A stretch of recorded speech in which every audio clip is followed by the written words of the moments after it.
ఏమ్మా మేమిద్దరం అక్క చెల్లెలు చెప్పమ్మా. అవును విన్నావా? నీలాంటి అమృతమూర్తి అక్క అని పిలవడం కంటే నాకు ఇంకేం కావాలి? అక్క చెల్లి. అమ్మా మరే పండగ సెలవులకి చెల్లెని మా ఇంటికి తీసుకువెళ్ళా? మీ ఇంటికా? వద్దమ్మా వద్దు. మీరెంత స్నేహితులైనా రాజుని మీ ఇంటికి తీసుకెళ్ళడం మంచిది కాదు. అదేమిటమ్మా నువ్వు నన్ను పరాయిదాన్గా చూస్తున్నావు కదా? అయితే ఇదంతా పై పై అపేక్షలేనా? అలా అనకమ్మా. రాధకి అక్కడంతా కొత్త. అలాంటి చోట ఎలా మసులుకోవాలో కూడా తెలియదు. నువ్వు సరేనంటే సరదాగా ఈ సెలవులన్నీ అక్కడ గడిపేసి వస్తాను. నీకు తెలియదు రాధా, మనలాంటి పేదవాళ్ళు గొప్పవాళ్ళ ఇంటికి వెళ్ళడం మరేం ప్రమాదం లేదు. మా ఇల్లు ఏదో పెద్ద పులి బోన్లా మాట్లాడతావేంటి? మా నాన్నగారు కూడా ఊర్లో లేరు. చెల్లెని తీసుకెళ్తే నాకు కాస్త సహాయంగా ఉంటుందని ఆశపడ్డాను. అవునమ్మా, ఈ ఒక్కసారి అక్క మాట కాదనకమ్మా. అమ్మకు అంతస్తులే ప్రధానం కానీ ఆత్మీయత కాదు రాజా. ఇక నుంచి నేను ఇక్కడికి రావడం కూడా అమ్మకు నచ్చదు కాబోలు. మోహిని ఏమిటమ్మా మాటలు? సరే నీకు తోడు ఎవరూ లేరంటున్నావుగా, 4 రోజులు ఉంచుకుని పంపించు. ఎలాగైనా మా అమ్మ మా అమ్మే. ఏ రాధా త్వరగా పెట్టాడా సర్దుకో కదా.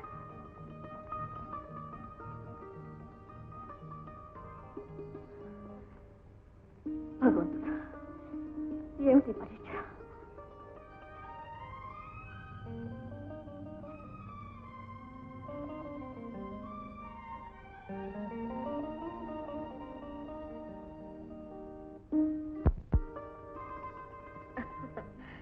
Very nice Radha.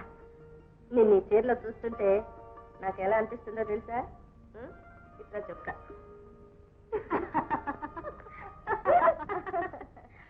రాధా ఇది ఇక మీదట మీ సొంత ఇల్లు అనుకో. ఇష్టం వచ్చిన నాడు హాయిగా ఉండొచ్చు. థ్యాంక్స్. మీ ఇల్లు మన ఇల్లు చాలా బాగుందక్క. వస్తున్నా నాన్న. ఎవరితోనమ్మా మాట్లాడుతున్నావు? నా ఫ్రెండ్ నాన్న. కాలేజీ సెలవులు కదా, సరదాగా మన ఊరు చూద్దామని వచ్చింది. అలాగా, నాకు ఆకలి అవుతుంది, భోజనం వడ్డించు, అందరం కలిసి పొంచేద్దాం. అలాగే. అయ్యా కూర్చోరాదా? అమ్మాయి నీ ఫ్రెండ్ పేరు?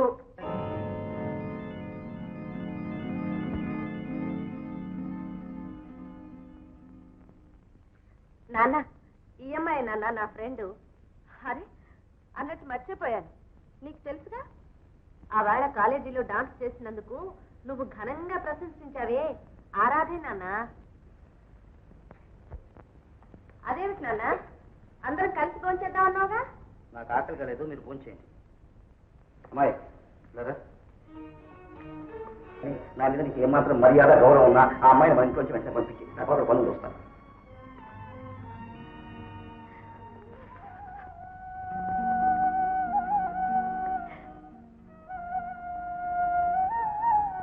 Radha Radha I'm sorry. ఏడకూడదు అక్క.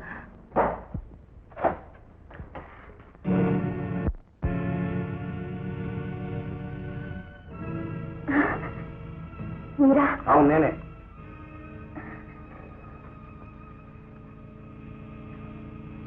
కూర్చోండి. నీ మర్యాదల కోసం రాలేదు. ఎన్ని గుండెలతో నీ కూతురు నా ఇంటికి పంపించావు? నేను పంపించలేదండి, భగవంతుడే దాన్ని మీ దగ్గరికి పంపించాడు. అనవసరంగా నన్ను అపార్థం చేసుకోకండి. ఈ నగనాచి కబుర్లకేంలే, అన్నింటికి తెగించిందని నీ కూతుర్ని స్టేజ్ డాన్సర్ చేశావు, ఊళ్ళో పెట్టాల్సిన చోతంతా ముగ్గులు పెట్టావు, ఇప్పుడు నా మీదగా ఉసుకొలుపుతున్నావు. ఏమండి మీకు అపకారం తలపెడతానా? ప్రమాణం చేసి చెప్తున్నాను, మిమ్మల్ని నమ్ముకుని జీవిస్తున్నాను. మీరే నా దైవం, మీరే నా సర్వస్వం. ఇంకే పతివ్రతల లిస్టులో పడ్డావు.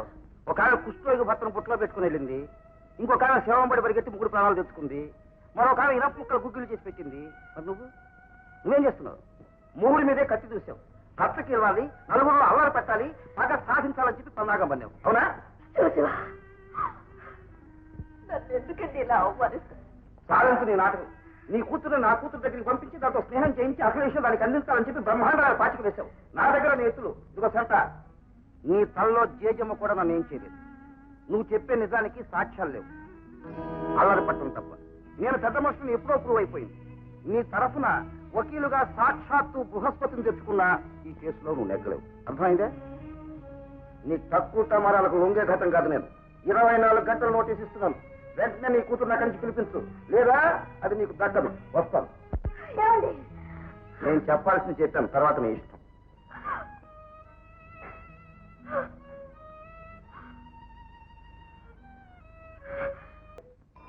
దేవి, నన్ను ఎందుకు ఇలా పరీక్షిస్తున్నావమ్మా? పెద్దవాడి సంగతి అంతుపట్టడం లేదు, చిన్నవాడు ఇంటి పట్టులు లేకుండా తిరుగుతున్నాడు. నాకంత అయోమయంగా ఉంది. మమ్మల్ని నీవే కాపాడాలి.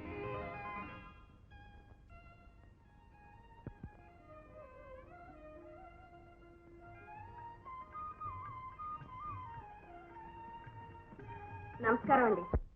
మోహిని, బొత్తిగా రావడం మానేసేవే అమ్మా? ఏం లేదండి, ఏదో పని తొందర. పైగా అస్తమానం ఆడపిల్ల ఇలా బయట తిరగడం మా నాన్నగారికి ఇష్టం ఉండదు. అవునమ్మా, ఆడపిల్ల ఇంటి పట్టున ఉండటమే మంచిది. ఈ అమ్మాయి ఎవరమ్మా? రాధ అని నా స్నేహితురాలు. నమస్కారం. నమస్కారం. మీలాగని వాళ్ళ అమ్మగారు కూడా చాలా మంచివారు. వాళ్ళది గణేష్పురం. అలాగా?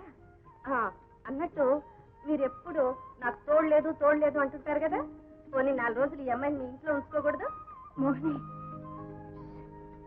వచ్చి మొహమాటం. అంతకంటేనమ్మా, పోనీలే ఆ అమ్మాయి కోసమైనా నువ్వు రోజు వస్తూ పోతూ ఉంటావు. దేవుడు దండం పెట్టుకోండి అమ్మా, వెళదాం.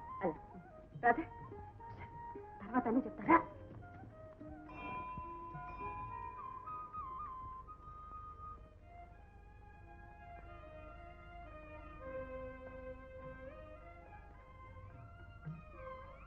ఏమ్మా అక్కడే నిలబడిపోయావు?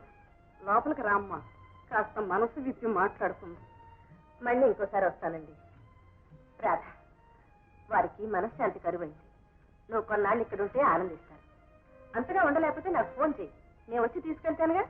వస్తానండి. మంచిదా, రామ్మా.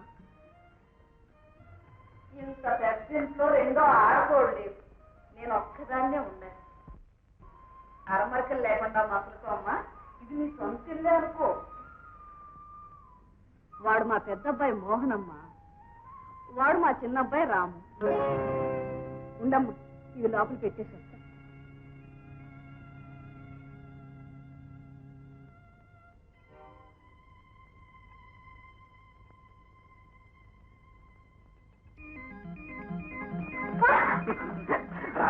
రాము, నీకోసం నేను ఎంత తప్పించిపోయానో తెలుసా?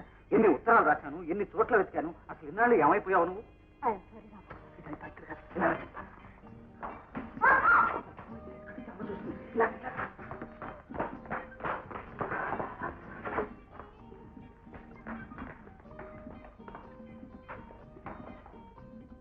ఇప్పుడు చెప్పాను. నువ్వు నన్ను మర్చిపోవాలి. మర్చిపోవాలా? ఎందుకని? నిన్ను చూడను, నీతో మాట్లాడను, నిన్ను ప్రేమించరని మా అమ్మకి మాట ఇచ్చాను. అంతే కదా, పెళ్లి చేసుకున్నాను మాట ఇవ్వలేదుగా. మనం ఇద్దరం పెళ్లి చేసేసుకున్నాం. వద్దు, నేను ఇంట్లో పని చేయడానికి వచ్చాను. ఏమిటి, పని చేయడానికి వచ్చావా? అయితే నీకు ఇంట్లో యజమానురాలుగా ఉండటం ఇష్టం లేదనమాట. సరే, అవును, అసలు పని మనిషి అంటే అర్థం ఏంటో తెలుసా నీకు? భార్య భర్తకి ట్రూ సర్వెంట్ అంటే పని మనిషి. నేను భర్త, నువ్వు భార్య, నువ్వు నాకు పని మనిషి అన్నమాట. రాము, అవును, అసలు నువ్వు ఇక్కడికి వెళ్ళవచ్చు? అమ్మా, అన్నయ్య,